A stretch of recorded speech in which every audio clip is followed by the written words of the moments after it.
sim, sai da recessão, significando que cresce uma taxa moderada no primeiro trimestre, mas já entra numa trajetória de crescimento durante o ano e, consolidando isso, nós teremos um crescimento, segundo as previsões atuais, vai ser comparando-se o último trimestre de 17 com o último trimestre de 16, isto é, final de 17, final de 16, nós teremos um crescimento aí de 2%.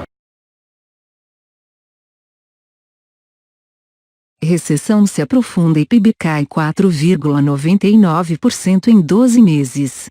Apesar do discurso oficial do governo Michel Temer afirmar que a economia está melhorando e que o país está saindo da recessão, o Índice de Atividade Econômica do Banco Central, espécie de sinalizador do Produto Interno Bruto, caiu 0,26% em janeiro na comparação com o mês anterior. Analistas avaliam que o corte de gastos de 42,1 bilhões de reais e o aumento de impostos anunciados nesta quarta-feira devem ampliar a recessão e elevar o desemprego.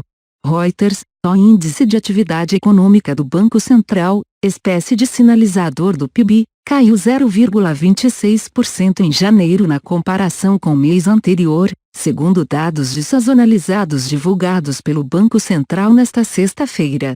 A expectativa em pesquisa da Reuters era de queda de 0,10%, segundo a mediana das projeções.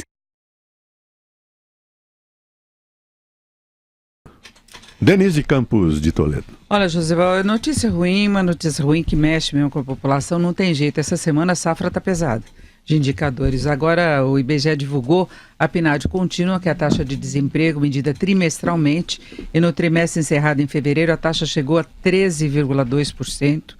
Não é o trimestre encerrado em fevereiro, como eu disse, a alta foi de 1,3%. Trimestre encerrado em fevereiro. Eles calculam a cada trimestre, não, depois eles vão calculando o trimestre encerrado até janeiro, depois até fevereiro, eles vão fazendo essa média móvel trimestral, né, para ver a evolução. E aí houve aumento de 1,3 ponto percentual em relação ao trimestre anterior, setembro a novembro, não é? E de 2,9% sobre o mesmo trimestre móvel de 2016, o mesmo período quando a taxa estava em 10,2%. Essa foi a maior taxa de desocupação da série histórica.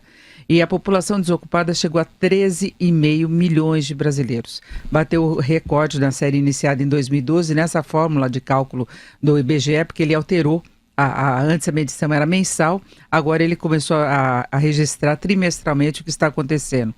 Tem uma pressão muito forte de pessoas retornando no mercado de trabalho, que é uma coisa que a gente já falava neste começo de ano, quando começam a sair alguns dados um pouco melhores da atividade econômica, tem um estímulo a mais para a procura por vaga, aquela questão do desalento diminui, passada também a virada do ano, agora é um aumento muito forte e muito rápido.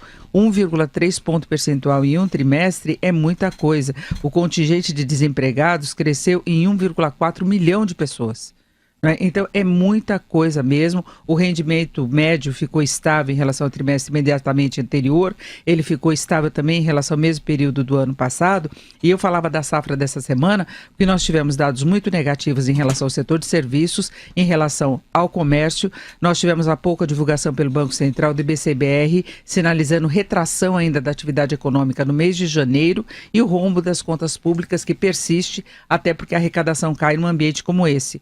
O que se espera é que haja alguma recuperação da oferta de emprego maior ao longo dos próximos meses, com possibilidade de estabilidade da taxa de desemprego no começo do segundo semestre deste ano. Nós já tivemos um dado favorável do CAGED, que ele inverteu aquele corte contínuo de vagas com carteira assinada, mas é muito pouco diante do contingente de desempregados que nós temos no país. São 13,5 milhões de brasileiros, fora os que estão empregados, mas de uma forma precária, fazendo bico, trabalhando por conta própria. É aquela história dos brasileiros que estão insatisfeitos também com a própria condição de trabalho. Então é um dado preocupante, desemprego atrapalha o potencial de recuperação da economia, de reação do consumo, enfim, é isso.